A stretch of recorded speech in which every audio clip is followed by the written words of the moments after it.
Could I watch a Game 7 blowout between Oklahoma City and Denver and have takeaways of our Portland Trailblazers? You bet your bottom dollar I can. I can't wait to hear where this is going. Damn right I can. How was this hopeful for us? How many straight years is the NBA going to have a different NBA champion? Oh, I don't know. Seven. We're going on 7. We're going on 7. How many will we make it? I don't know. You just simply pointed out the fact of teams winning titles not even getting back to conference championships anymore the way they used to in the NBA. And the modern-day dynasty, I think with the Celtics injury of Tatum, I think the Jokic Nuggets, by the way, is we leading the television programs with 20 points and 7 assists and only 9 shots?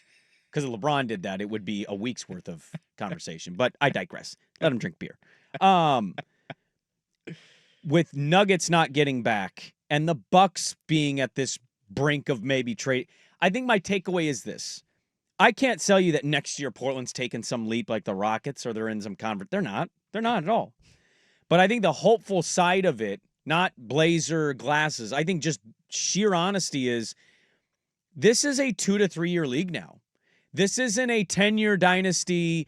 They're having conversations in Boston of whether they should trade Derek White or Jaylen Brown because they're way into the tax. Their new owner doesn't want to pay all this money. Tatum won't play next year. And, oh, my God, Jaylen Brown could be wearing a different jersey next year. A year after winning a title. Giannis Antetokounmpo could be in a different uniform, right? Luka Doncic is in a different Austin Reeves could be moved. There are moves all over the league that are sitting there because of the second apron tax stuff.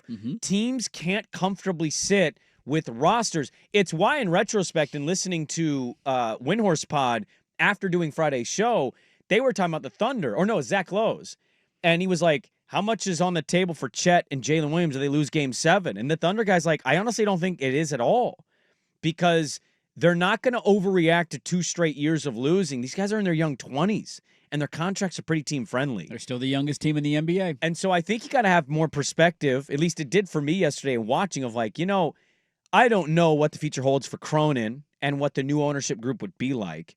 But if I was to be a little more positive, I would say nothing in that conference or this league is going to last longer than 4 years now. No. So unless the league drastically changes stuff with their tax, you can certainly name 7 to 8 to 9 teams, Dirt, that I think are in clearly better positions than us in Portland. But you can also identify those teams and say, is Memphis going to be around with that nucleus? And then what's that future look like? I could point to the Lakers. What are they going to be without LeBron? Like, I know they got Luka. That's great. I'd love to have Luka. Oklahoma City's not going anywhere. How's Denver going to keep reshaping this with Jokic? Is that going to go well, or is that going to turn into Giannis? Like, you can point to all of those teams, seemingly not OKC and maybe Minnesota, and say, it's a 2 or 3 year league. So, like, as bad as you may feel about the Blazers, you don't need to sit in it for a decade and say, well, it's impossible for us to take some leap and other teams to absolutely step in it because of tax purposes and say, gonna have to gut this thing a little bit and restart with our one superstar. Yeah, there is definitely an encouraging trend, and we talked about this last week with Indiana going to the conference finals, and I said that it's one of the best things that's happened in the NBA in a long time. Like, Indiana being a small market team, I don't view them as a team with a quote-unquote, first team all-NBA caliber guy. But I also want to be respectful to how talented their roster is and the differences. Like, they have 2 bona fide all-stars on their team. Halliburton and Pascal Siakam are both all-stars. Not every year, but they can be and have been before. And having a team like that make it to back-to-back conference finals is very, very encouraging. And I think it gets you to a point as a fan in the NBA where you do allow yourself to believe a little bit, because there's been large stretches of my adult life. One of the reasons I'm so pessimistic as a Blazer fan, where it seems hopeless. And I went back and forth with a listener on this last week when I was ranting and raving about the Blazers and how there's just fans who don't really care. They just want to be entertained on a Tuesday night. And one of the listeners said, that's me. I've given up hope that they're ever going to win a championship. It's entertainment. I want to go watch some dunks. Hey, look at that. The lights come down. Let's do starting lineups. I have fun on a Tuesday. I go home and I go about my business. And I said, I appreciate the honesty in that take. All I'm asking for is just relevant basketball more than once every 25 years. That's all I'm asking. I'm not saying championship or bust. I just want to have a little bit of hope and a little bit of fun come May, every other year or every handful of years, however often it might be. And seeing the trend of the NBA right now, it does leave you optimistic that maybe someday you can get there. Now, I don't think Portland's close to it. Like, you want to use Indiana as the example. They got 2 All-Stars on their team. Who the hell are our All-Stars? Where are you going to find them? Do we have one yet? Will one turn into an All-Star?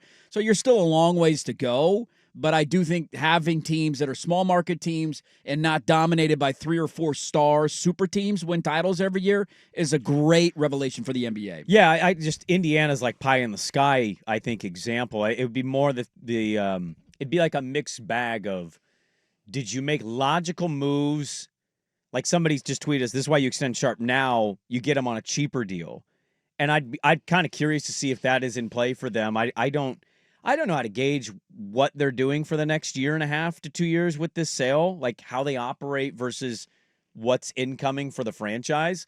But what I would say is, like, if you make logical moves, that's not going all eggs in one basket type stuff, and you're just feisty and you keep being that kind of team, how much worse do some of these other Western Conference teams get by shooting themselves in the foot?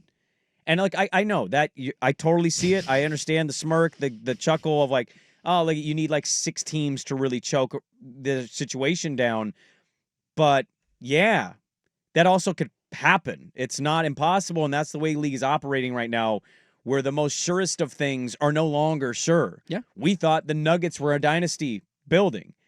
They've won 1 title, and they can't get back. Yeah, Boston was the same way. Milwaukee was the same way. I mean, we have rattled off now a handful of champions just recently where we thought, here it comes. Here's the big Jokic wave. 1 ring. Oh, here it is. Giannis in the butt. 1 ring. And those are great. I'd love 1 ring. Yeah, take it in a heartbeat. But it's not going the length that we're customarily used to in that league anymore, where it's a decade. Yeah. It's 6 years. It's 7 years. It's like, maybe you get 3, and then you just hope you can build it on. The Warriors are doing this. They're not going to win a title. They just want Steph Curry to be in the playoffs so they can make money. Just be in the mix, man. And say they're in the mix, but they're not really in the mix. Yeah. I mean, they might have won that series if he stayed healthy, because I wasn't impressed with but Minnesota. They didn't. But they didn't. And he got banged up. Let's start with an all-star. Can we start there?